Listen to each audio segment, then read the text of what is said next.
किनारे का संगीत, कॉफी की हल्की कड़वाहट और अखबार की बेजान सुर्खियां, ये सब उसके सुबह का अनिवार्य हिस्सा थे। कभी इन सुबहों में उसके भीतर संगीत की एक सरगम बजती थी, जो अब बस एक दूर की स्मृति बन चुकी थी।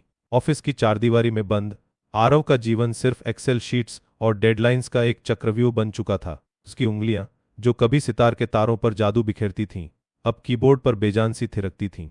शाम को घर लौटते समय दिल्ली की भीड़भाड़, गाड़ियों का शोर और लोगों की हड़बड़ी, सब मिलकर उसके भीतर की उस छोटी सी उम्मीद को भी रौंद देती थी, जो शायद कहीं किसी कोने में दबी पड़ी थी। एक दिन पुरानी दिल्ली के संकरे बाजारों से गुजरते हुए उसे एक मधुर धुन सुनाई दी। यह धुन इतनी अलग थी, इतनी पुरानी और इतनी जीवंत कि आरव के कदम ठिठक गए।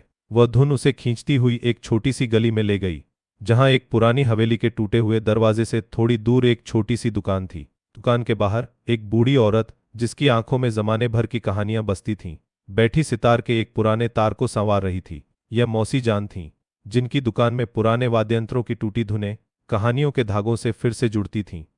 उनकी उंगलियों में एक अद्भुत जादू था, जो बेजान लकड़ी और तार में जान भर देता था। आरव ने उन्हें देखते ही अपनी आंखों में छिपी अपनी धुन को पहचान लिया। उसके दिल में एक हलचल सी हुई, जैसे कोई पुराना भूला हुआ गीत अचानक से याद आ गया हो। यह तो मेरी सितार जैसी ही है, आरव ने अनजाने में कहा। उसकी आवाज में एक हल्की सी कंपन थी। मौसी जान ने सिर उठाया और उसकी ओर देखा। उनकी आंखों में एक अनोखी चमक थी। हाँ बेटा, हर सितार की अपनी कहानी होती है। कुछ अपनी धुन सुना पाती हैं, कुछ बस खामोशी ओढ़े बैठी रहती हैं, उन्होंने एक गहरी सांस लेते हुए कहा। आरव को लगा जैसे मौसी जान ने उसके दिल की बात पढ़ ली हो। उसने कुछ देर वहां बिताया, पुराने वाद्यंत्रों को देखा, उनकी खामोश धुनें सुनी और एक अजीब सी शांति महसूस की। अगले कुछ हफ्तों तक आरव अपनी दफ्तर की छुट्टी के बाद मौसी जान की दुकान पर जाने लगा। वह बस बैठता था, मौसी जान को काम करते देखता और उनकी कई कहानियां सुनता। एक शाम मौसी जान ने उसे एक पुरानी बांसुरी दी। यह रोहन की है, पड़ोस में रहता है। वह सीखने की कोशिश कर रहा है, पर इसकी धुन बिगड़ गई है। क्या तुम इसे ठीक कर सकते हो? आरव ने बांसुरी ली, उसकी उंगलियों ने अनजाने में उसके छेदों को छुआ। सालों बाद किसी वाद्ययंत्र को छूने का यह एहसास उसे एक अजीब सी गर्मी दे गया। मैं तो सालों से कुछ नहीं बजाया, उसने धीरे से कहा। मौसी जान मुस्कुराई। धुनें कभी मरती नहीं बेटा, बस सो जाती हैं। उन्हें जगाने वाला चाहिए। आरव ने घर जाकर बांसुरी को धीरे धीरे साफ किया। उसकी पुरानी यादें ताज़ा होने लगीं। कैसे उसके पिता ने उसे सितार सिखाया था, कैसे वो घंटों रियाज करता था, और कैसे एक दिन गरीबी और जिम्मेदारियों के बोझ तले उसे अपनी धुन को खामोश करना पड़ा था। उसे याद आया वह दिन जब उसकी छोटी बहन बीमार पड़ गई थी और घर पर पैसों की तंगी थी।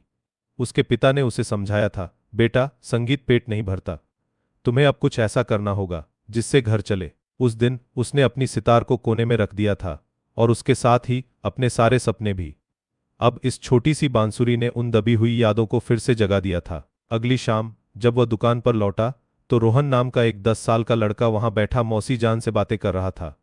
उसकी आंखें चमक रही थीं जब उसने अपनी बांसुरी आरव के हाथों में देखी। आरव ने उसे बांसुरी लौटाई। यह ठीक हो गई है बेटा, अब तुम अपनी धुन फिर से बजा सकते हो। रोहन ने खुशी से बांसुरी पकड़ी और एक टूटी फूटी सी धुन बजाई। वो धुन बेसुरी थी, पर उसमें एक मासूमियत और सच्ची चाह थी। रोहन की उस छोटी सी धुन ने आरव के भीतर कुछ जगा दिया। उसने सोचा, यह लड़का इतनी कोशिश कर रहा है बिना किसी परवाह के, क्या मैं अपनी धुन को फिर से नहीं जगा सकता? मौसी जान ने आरव को देखा और कहा, जिंदगी भी एक संगीत है बेटा। कभी लय टूटती है, कभी ताल बिगड़ती है, पर असली कलाकार वही है जो उन टूटी हुई धुन को फिर से जोड़ना सीख ले। आरव ने उस रात अपनी पुरानी सितार को बाहर निकाला, धूल की मोटी परत हटाई और धीरे से उसके तारों को छेड़ा। कई सालों बाद उसके हाथों ने फिर से उस परिचित लकड़ी को छुआ। पहले तो सिर्फ बेसुरी आवाजें निकलीं, उंगलियां कांप रही थीं, लेकिन धीरे धीरे जैसे जैसे उसने रियाज किया, एक भूली हुई धुन उसके भीतर से निकलने लगी। उसकी अपनी धुन थी, जिसे उसने इतने सालों तक दबाए रखा था। उसके भीतर का द्वंद्व अब सतह पर आ चुका था।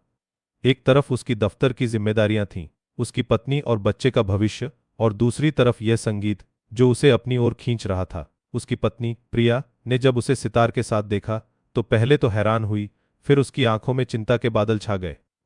आरव, तुम यह सब फिर क्यों शुरू कर रहे हो? क्या हमारी जिंदगी में मुश्किलें कम हैं? आरव ने प्रिया को समझाया, यह सिर्फ धुन नहीं है प्रिया, यह मैं हूं।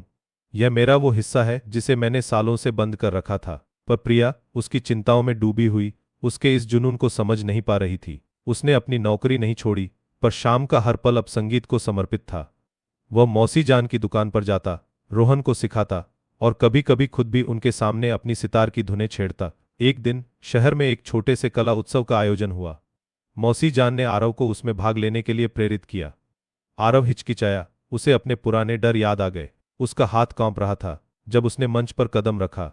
रोशनी उसकी आंखों को चुभ रही थी और सामने बैठी भीड़ एक धुंधले आकार जैसी दिख रही थी। उसने आंखें बंद कर ली और मौसी जान के शब्द उसके कानों में गूंजने लगे, धुनें कभी मरती नहीं बेटा, बस सो जाती हैं। और फिर उसने अपनी आंखों के सामने रोहन का चेहरा देखा, उसकी मासूम मुस्कान, उसकी उंगलियां धीरे धीरे तारों पर चलीं और एक मधुर धुन हवा में घुल गई। यह धुन उसके बचपन की यादें, उसकी उदासी, उसके संघर्ष और उसकी आशा को बयां कर रही थी। भीड़ शांत हो गई थी, हर कोई मंत्रमुग्ध होकर उसकी धुन सुन रहा था।